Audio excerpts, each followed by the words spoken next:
Oke, kembali lagi bertemu dengan saya, Bapak Suki, melanjutkan kembali materi kelas 7. Hari ini kita akan belajar mengenai ciri-ciri paragraf deskripsi, jenis-jenisnya ya. Jenis-jenis paragraf deskripsi. Oke, ini ada di halaman, melanjutkan ya, ada di halaman 12 ya, 12 sampai 15. Yang punya buku boleh dibuka ya, terus dulu bisa dibuka BSE nya halaman 12 sampai 15. Oke, kita lanjut dulu ya. Ya, hari ini kita akan membahas tentang jenis-jenis deskripsi. Saya punya contohnya. Nah, ini saya kutip dari situsnya murid.co.id, paragraf deskripsi. Nah, di situ membahas 3 jenis. Sebenarnya ada banyak deskripsi itu, cuman ini materi tambahan, tapi kalian perlu tahu, makanya Bapak kasih materi ini. Oke, paragraf deskripsi itu intinya kita menggambarkan bahwa seolah-olah kita ini pernah mengunjungi tempat ini atau pernah bertemu dengan seseorang gitu ya. Nah, jadi pembaca itu meskipun contohnya ini Bali, belum pernah ke Bali, tapi bisa membayangkan Pulau Bali dengan baik.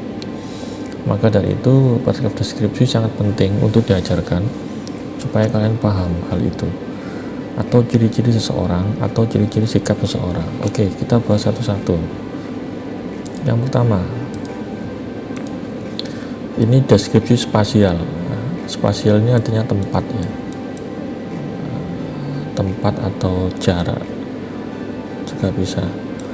Jadi spasial ini selalu berhubungan dengan tempat atau ruang di mana peristiwa itu berlangsung, atau menggambarkan tempat, itu saja yang paling gampang.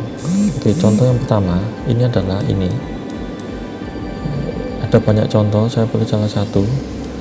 Ini adalah gapura rumah adat Bali. Jadi kalau saya perbesar, nah ini rumah adatnya. Ini adalah contoh deskripsi spasial yang menggambarkan tempat ya. Tempat.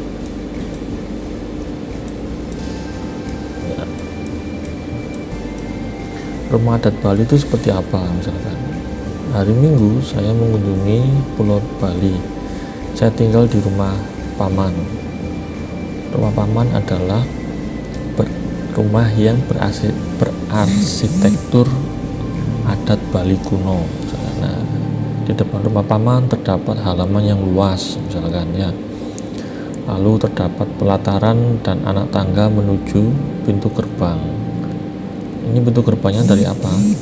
Pintu gerbangnya terbuat dari misalkan susunan batu bata dan batu granit alami. Ini yang hitam-hitam ini batu granit biasanya ya. Lalu disebutkan ciri-cirinya. Jadi misalkan kalian pernah ke Bali dan saya belum pernah, tapi ketika saya membaca tulisan kalian, paragraf kalian, seolah-olah saya pernah mengunjungi ini. Nah, itu. Jadi itu fungsinya paragraf deskriptif. Yang pertama, deskripsi spasial ini berhubungan dengan tempat, menggambarkan tempat ya, itu. Yang berikutnya adalah deskripsi objektif. Objek ini artinya bisa benda, bisa orang ya, objektif. Bentar ya, saya garisi begini ya. Ini aja udah. Objektif menggambarkan benda atau orang, bisa juga mengungkapkan identitasnya. Identitas itu ciri-ciri fisiknya apa adanya, sehingga pembaca itu tahu siapa yang digambarkan di teks tersebut. Contohnya ini ada ilmuwan terkenal, siapa namanya yang ini, Einstein ya. Einstein, gini ya, Albert Einstein. Beliau adalah ilmuwan fisika. Saya juga belum pernah bertemu beliaunya, tapi ada beberapa artikel itu menggambarkan sosok Albert Einstein dengan bagus. Jadi kalau kita menggambarkan sosok seseorang, ciri-cirinya gunakan deskripsi objektif. Ya, misalkan Albert Einstein ini memiliki rambut yang bagaimana, bentuknya ikal atau agak keriting, memiliki hidung yang mancung. Nah, ntar saya karena ini ya, beliau memiliki hidung yang mancung, ya, hidungnya mancung, lalu berkumis tebal, bermata bulat, bukan sipit ya, bulat. Lalu apalagi nih, dalam kesehariannya mengenakan jas misalkan. Apalagi bisa dilihat beliau sudah berumur pada saat foto ini diambil, terlihat dari kerutan apa ini, kerutan dahinya ya. Nah, seperti itu. Nah, jadi kalau ingin menggambarkan seseorang, gunakan deskripsi objektif. Misalkan menggambarkan sosok bapak ibu guru, sosok orang tua, gunakan paragraf deskripsi objektif. Seseorangnya, ciri-ciri fisiknya. Oke, berikutnya adalah paragraf deskripsi subjektif. Saya garis hijau. Ya. Subjek. Ya. Subjek ini bersifat manasuka ya. Gimana nih? Saya tuliskan, saya tepalkan. Bersifat terus di sini aja ya. Manasuka. Manasuka ini berarti penilaian subjektif kita bisa benar bisa salah tergantung dari sudut pandang mana. Oke, contoh. Deskripsi subjektif ini bercerita tentang gambaran atau lukisan objek yang didasarkan tafsiran. Nah, ini ada kata kuncinya. Saya kasih tanda. Ya, saya kasih tanda. Tafsiran. Kita menafsirkan, bisa benar, bisa salah tergantung, atau kesan. Nah, perasaan penulisnya menggambarkan objek tersebut dengan opini atau kesan pribadi. Opini itu apa? Opini itu pendapat. Tulisnya agak sulit, pendapat. Jadi ini berisi tafsiran, kesan atau pendapat atau kesan pribadi. Ya. Contoh. Bedanya ini sama yang di atas, objektif sama subjektif. Sama-sama menilai sih sebenarnya. Kalau kita menilai seseorang, kalau menggunakan deskripsi subjektif, itu bisa kita nilai orangnya itu berdasarkan apanya? Bukan fisiknya ya. Tapi mungkin lebih tepat kalau kita nilai kakak ganteng ini, yang kita nilai adalah karakternya. Karakter. Bentar ya. Ini saya ganti hitam ya. Karakter.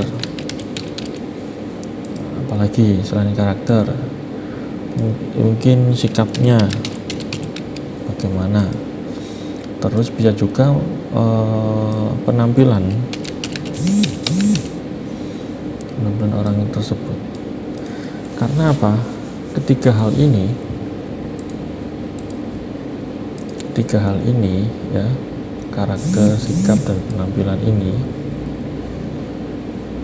ini bersifat manasuka. Contohnya penampilan penampilan kakak ini terkesan rapi, tapi menurut orang lain tidak rapi karena tidak menggunakan jas. Sikapnya bagaimana?